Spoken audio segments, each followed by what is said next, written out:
in the last 5 years, in the last 10 years, we have become revenue deficit. At the same time, we have become very much reliant on the agriculture activities. So the request from our side is understand the issues of Andhra Pradesh and grant us the revenue deficit grant that we've been asking for the state of Andhra Pradesh, ma'am. Not only because of bifurcation of the state in an unscientific way, but also we have been facing troubles because of the financial mismanagement that has happened in Andhra Pradesh in the last 5 years, ma'am. You all know when you talk about Andhra Pradesh, the first thing that comes to anyone's mind in this house and everywhere is they all talk about the big budgeted movies of Andhra Pradesh. You talk about Bahubali, you talk about Triple R, you talk about Pushpa. They all collected 1,700 crores, 1,800 crores, 2,000 crores. Huge amounts they have collected.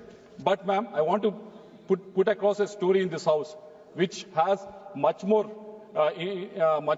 value, much more collections that have happened within the last 5 years in the state of Andhra Pradesh, ma'am. You must have heard about Delhi liquor scam. Whatever you heard about Delhi liquor scam, whatever you heard about the numbers in the Delhi liquor scam, when you compare with what has happened in Andhra Pradesh, it's just peanuts. The repercussions are seen in the parliament. There's an MP in the Rajya Sabha who has resigned from his post before his term has ended, even though he has 3.5 years of term, 4 years of term left. Even then, he has resigned and said, "I'm quitting politics." It's because of this liquor scam that has happened in Andhra Pradesh, ma'am.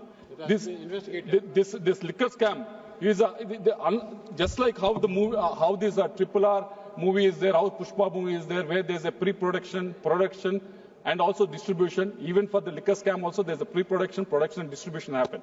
What is the pre-production? Pre-production was the narrative was built. The narrative was built. The narrative was built in pre-production level. The narrative was built in the pre-production level where it was mentioned that once coming into power, we will definitely prohibit the alcohol in the state. We'll prohibit the alcohol in the state was a narrative built. If you don't prohibit the alcohol, the rates of the alcohol will be raised to such a level normal people cannot consume that. That is a narrative that was built at the pre-production level. What happened after that? After that, once the production stage has come, they have gone to the companies which are producing this alcohol and said, these companies which are producing the alcohol said, we are raising this amount, we are raising these prices, you want to give it or not? They said, they're all international brands. They said, we cannot supply this alcohol at this rate. So they quit. So what happened at the production level was all the distilleries in the state, 20 to 25 distilleries were taken over. Not only those distilleries have taken over. On top of that, what has happened was 26 new companies were incorporated. 26 new companies were incorporated. Adan was incorporated in December 2019. Graysons, Leela, JR Associates, PV Spirits, they're all incorporated in March 2020. There are almost 26 new companies were incorporated for the production of this alcohol. What has happened once these companies were incorporated, they started producing new brands, which no one in this country ever heard of. I'll read out the name of these brands. SNJ 1000, British Empire, President's Medal, even President is not left out. HD Gold Whiskey, Anytime Gold, all these brands were brought into the market. Never heard of, never seen of. Never seen. These have all been given. They've been taken to the market, got into the market by these distilleries, which have come up within a few days after 2019. So what these brands have done at the production level, these brands have been produced. Once these brands are produced, how they will be distributed? They have given these brands to APSBCL, State Breweries Corporation Limited, and once they given it to State Breweries Corporation Limited, they were sold in the shops owned by the government. How they sold in the shops? That is a very interesting question. How they sold in the shops? They have given these breweries to all these shops, and once they are given there, all the transactions were cash transactions. No, there's no cash transaction. Sir, last 1 minute, sir, I'll conclude. So I have 15 minutes time, sir, I'll conclude, sir. No digital payment. There's no digital payments. I'll give you the number, sir. Out of 99,000 crores that was sold in the retail shops in those 5 years, 2019 to 2024, only 650 crores were cashless transactions. So whereas in the country, where the 99,000 crores were in cash, that has happened, sir. Whereas in the country it was reversed. The UPI transactions have gone from 1 lakh crores in 2017-18 to 200 lakh crores in 5 years, 138%, whereas in Andhra Pradesh on the sale of liquor, it has been reversed. So I'll conclude in 1 minute, sir. Last 1 point, sir.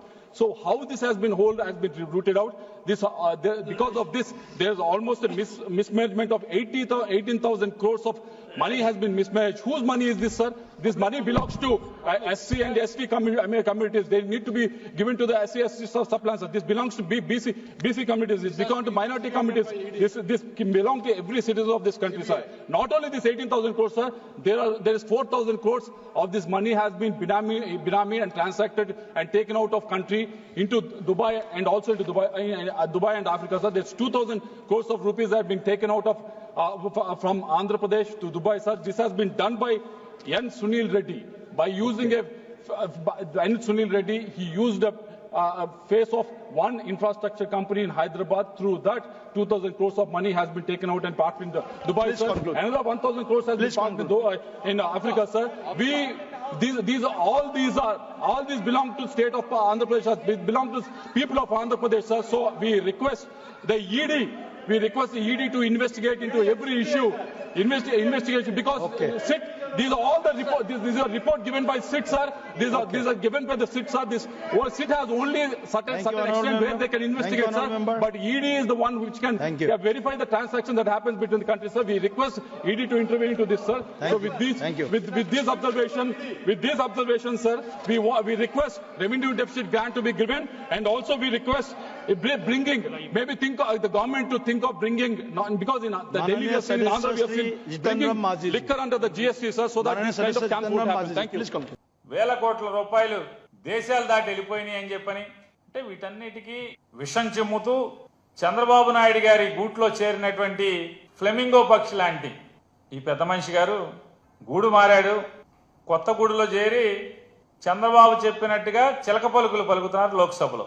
వాస్తవాలు మాట్లాడితే ఎవరికి ఇబ్బంది ఉండదు, కానీ చంద్రబాబు నాయుడు మెప్పు కోసం ఈ రకమైనటువంటి విషం చిమ్మే కార్యక్రమం, జగన్మోహన్ రెడ్డి గారిని ఏదో రకంగా రాజకీయంగా నిందలు వేద్దామని చెప్పని, తద్వారా ప్రజలలో జగన్మోహన్ రెడ్డి గారి యొక్క నాయకత్వాన్ని తగ్గిద్దామనేటువంటి తప్పుడు కుట్రల్లో భాగమే ఈ లావు శ్రీకృష్ణ గారి చిలక పలుకులు అనేది ఇవాళ మనందరికీ అర్థమవుతున్నాయి.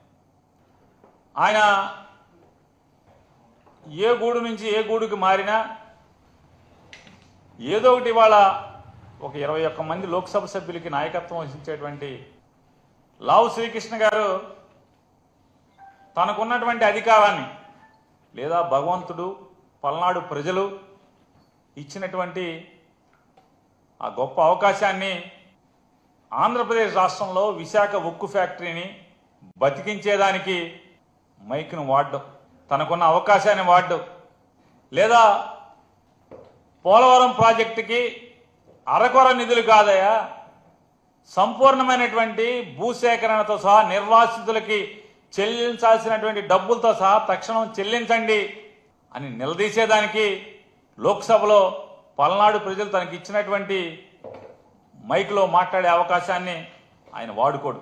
లేదా ఈ ఆంధ్ర రాష్ట్రానికి మరీ ప్రత్యేకించి సాగు కోసం, తాగునీటి కోసం ఇబ్బందులు పడుతున్నటువంటి రాయలసీమ లిఫ్ట్ ఇరిగేషన్ని అధికారికంగా లేదా కేఆర్ఎంబి ఇచ్చినటువంటి స్టేని ఎత్తివేయటం కోసం పల్నాడు ప్రజలు ఇచ్చినటువంటి అధికారాన్ని తన మైకు వాడడం, లేదా ఈ మధ్యకాలంలో మనం చూస్తున్నాం జనాభా నియంత్రణ అనేది ప్రభుత్వం ప్రజలకి నూరిపోయటం వల్ల ఈ దేశ శ్రేయస్సుని కాంక్షించి దక్షిణ భారతదేశంలోని ప్రజలందరూ కూడా జనాభా నియంత్రణ కోసం కంకణబద్దులై ఆనాటి ప్రభుత్వం చెప్పిన లక్ష్యాన్ని ఆచరణలో పెడితే దాన్ని సాకుగా ఇవాళ డబుల్ ఇంజన్ మాట్లాడుతున్నటువంటి ఈ ఇద్దరు, మోడీ గారు, అమిత్ షా గారు, వాళ్ళిద్దరూ చేస్తున్నటువంటి రాజకీయ ఏదైతే రూల్స్ పేరుతో లేదా జనాభా నిష్పత్తి పేరుతో లేదా జనాభా లెక్కల పేరుతో గడచిన 40-50 సంవత్సరాలుగా ఆపుకుంటూ పాలకులు ఆపుకుంటూ ప్రజానాయకులు ఆపుకుంటూ వస్తున్నటువంటి నియోజకవర్గాల వర్గీకరణని లేదా నియోజకవర్గాల డీలిమిటేషన్ని ఎత్తుగడగా కేవలం ఉత్తర భారతదేశంలోని 2-3 రాష్ట్రాల ఓటుతో ప్రభుత్వాన్ని ఏర్పాటు చేసుకునేలాగా లేదా దక్షిణ భారతంతో సంబంధం లేకుండా దేశాన్ని ఏల్దామని చేస్తున్నటువంటి దుర్మార్గపు ఆలోచనల్ని నిలదీసేదానికి పల్నాడు ప్రజలు ఇచ్చినటువంటి నీ లోక్సభలో మైక్ని వాడుతున్నావా అంటే దానికోసం వాడడం, నీ ప్రాంతం కోసం లేదా పల్నాడులో ఉన్నటువంటి వెనుకబాటుతనం గురించి లేదా పల్నాడులో ఉన్నటువంటి నీటి ఎద్దడి గురించి ఎప్పుడన్నా మాట్లాడతావా అంటే పల్నాడు ప్రజలు ఇచ్చిన ఆ మైకుని దానికోసం వాడవు. ఈ దేశం కోసం వాడవు, ఈ రాష్ట్రం కోసం వాడవు, దక్షిణ భారతదేశం కోసం వాడవు, మీ ప్రాంతం కోసం కూడా వాడే పని లేదు. కేవలం చంద్రబాబు ఏ కట్టుకథ చెప్తే, ఎటువంటి విషం చిమ్మమని చెప్తే ఆ విషం చిమ్మేటువంటి ఈ చిలక పలుకుల ప్రస్థానమే నిన్న లోక్సభలో లావు శ్రీకృష్ణదేవరాయలు గారు చేసినటువంటి ప్రసంగం. ఆయన చెప్తాడు వెంటనే ఆంధ్రప్రదేశ్లో జరిగిన లిక్కర్ స్కామ్ మీద ఈడీ విచారణ చేసేయాలి, ఆళ్ళెవలో రెడ్డిని ఈళ్ళెవల రెడ్డిని అరెస్ట్ చేసేయాలని మాట్లాడతాడు. నేను ఒక్కడే వారిని అడుగుతున్నాను, ఆంధ్రప్రదేశ్ రాష్ట్రంలో లిక్కర్ వ్యాపారం జరిగినప్పుడు లేదా 2019 నుంచి 24 దాకా తమరు పల్నాడు పార్లమెంట్ సభ్యులుగా ఉన్నప్పుడు ఏం తప్పులు జరిగినాయని మీరు అనుకుంటున్నారు? తప్పులు జరిగితే మీరు ఒక పార్లమెంట్ సభ్యుడిగా మీరు ఎందుకు మాట్లాడలేదు, ఎందుకు నిలదీయలేదు? లేదా 2019-24కి జరిగినటువంటి ఈ రాష్ట్రంలో జరిగినటువంటి లిక్కర్ బిజినెస్ లేదా 2024 నుంచి 25 వరకు జరిగిన లిక్కర్ బిజినెస్ చూసుకుంటే ఇదా స్కామ్? అదా చంద్రబాబు నాయుడు ప్రభుత్వం మీ కూటమి ప్రభుత్వం అందా లిక్కర్ స్కామ్? లేదా ఆ రోజుదా? 2014 నుంచి 19 దాకా ఉన్నటువంటి అంటే డిస్టిలరీస్కి ఇచ్చేటువంటి ప్రభుత్వం ఇచ్చేటువంటి రేట్ ఎంత? 2019 నుంచి 2024 దాకా జగన్మోహన్ రెడ్డి గారి ప్రభుత్వంలో డిస్టిలరీలకి ఎవరైతే మద్యం తయారీదారులకు ఉన్నారో వారికి చెల్లించిన రేట్ ఎంత? ఇవాళ చెల్లిస్తున్న రేట్ ఎంత? ఇవాళ మొత్తం షాపులన్నీ కూడా ఏ రకంగా లిక్కర్ షాపులన్నీ కూడా ఏ రకంగా అడ్డగోలుగా తెలుగుదేశం నాయకులందరూ కూడా ఏ రకంగా చెరబట్టారు. నాడు ద్రౌపదిని ఏ రకంగా మయసభలో లేదా ఆ రోజు ఉన్నటువంటి సభలో దుశ్శాసనుడు చెరబట్టినట్టుగా ఇవాళ లిక్కర్ వ్యాపారం మొత్తాన్ని తెలుగుదేశం పార్టీ శాసనసభ్యులు, తెలుగుదేశం పార్టీ నాయకులు మొత్తం ఎవరికైతే షాపులు వచ్చినాయో లేదా ఎవరి దగ్గర బార్లు ఉన్నాయో వాళ్ళందరినీ దుర్మార్గంగా, దౌర్జన్యంగా లేదా కిరాతకంగా పోలీసుల్ని ప్రయోగించి షాపులు లోపరుచుకోవటం లేదా రూపాయి పెట్టుబడి లేకుండా నాకు ₹10 వాటా ఇవ్వాలి, పావలా వాటా ఇవ్వాలని చెప్పని పేక మీద కత్తి పెట్టడం లేదా మీ ఇష్టారాజ్యంగా ఎంఆర్పి కంటే కూడా అత్యధికంగా మీరు అమ్ముకోండి, నాకు మాత్రం నెలకింతని లంచం ఇవ్వండి అని చెప్పని లంచాలు దండుకుంటున్నటువంటి కింద నియోజకవర్గ స్థాయి తెలుగుదేశం పార్టీ శాసనసభ్యుల దగ్గర నుంచి ఈ రాష్ట్ర ముఖ్యమంత్రి కానీ లేదా ఆయన కుమారుడు కానీ వీళ్ళందరూ దండుకుంటున్నటువంటి ఇదా లిక్కర్ స్కామ్ అంటే? ఏది స్కాము? ఆఖరికి గీత కార్మికుల పేరుతో కూడా అడ్డం పెట్టి లేదా వారికి షాపులు వస్తే వారిని పోలీసులతోనో రౌడీలతోనో బెదిరించి ఆ షాపులను కూడా బలవంతంగా గుంజుకుని వ్యాపారాలని దోచుకుంటున్నటువంటి ఇదా స్కామ్, లిక్కర్ స్కామ్? ఈ స్కాములు కనపడవు మనకి. ఏమీ జరగకపోయినా కూడా అప్పుడు స్కామ్ అని చెప్పని కట్టుకథలు చెప్పాలి. ఈడీ మీద ఈడీ విచారణ చేయమని అడుగుతున్నారు కదా. పనిలో పనిగా లావు శ్రీకృష్ణదేవరాయలు గారిని అడుగుతున్నాను, రేపో ఎల్లుండో ఇది కూడా మాట్లాడండి. ఇన్కమ్ ట్యాక్స్ తాకీదులు ఎవరికి ఇచ్చారు? మీ గౌరవ నారా చంద్రబాబు నాయుడు గారికి ఇన్కమ్ ట్యాక్స్ ఇచ్చినటువంటి తాకీదు ఇది. ఈ కట్ట, ఈ పుస్తకం ఇది ఒక పేజీ కాదు. ఇది ఈ పుస్తకం కూడా మీ గౌరవ నారా చంద్రబాబు నాయుడు గారికి ఇన్కమ్ ట్యాక్స్ వారు ఇచ్చినటువంటి శ్రీముఖం.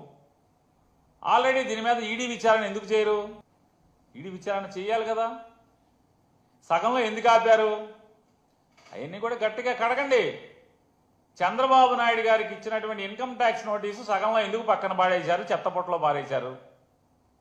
దీని మీద ఎలాగే ఈడీ చంద్రబాబు నాయుడు గారి పిఏ శ్రీనివాస్ దాకా ఈ డబ్బులు వచ్చినాయి. శ్రీనివాస్ నుంచి ఎవరైతే రాజధాని అమరావతి పేరుతో 4-5 పెద్ద కంపెనీలకి మీరు కాంట్రాక్ట్లు ఇచ్చారో 2014 నుంచి 19 దాకా, ఆ కాంట్రాక్ట్ కంపెనీల యొక్క అనామతు అకౌంట్లలో, చిత్తు అకౌంట్లలో మీకు 2,000 కోట్ల రూపాయలు నగదు పంపించామని వాళ్ళు రాసుకుంటే అవి ఎవరెవరి ద్వారా మీకు చేరినాయి అంటే మరి చంద్రబాబు నాయుడు గారికి ఇంత చేరింది పాపం సొమ్ము అని చెప్పి ఈడీ వాళ్ళు ఆపేసినటువంటి దాన్ని గట్టిగా నిలదీయండి, అడగండి. చట్టం ఎవరికైనా చట్టమే, చుట్టం కాదు ఎవరికి అని చెప్పి మీరు పార్లమెంట్లో మీ గొంతెత్తి మాట్లాడండి. ధర్మాన్ని 4 పాదాల నడిపించేలాగా చేయండి. మీరు మంచి మంచి నీతి మాటలు చెప్తున్నారు.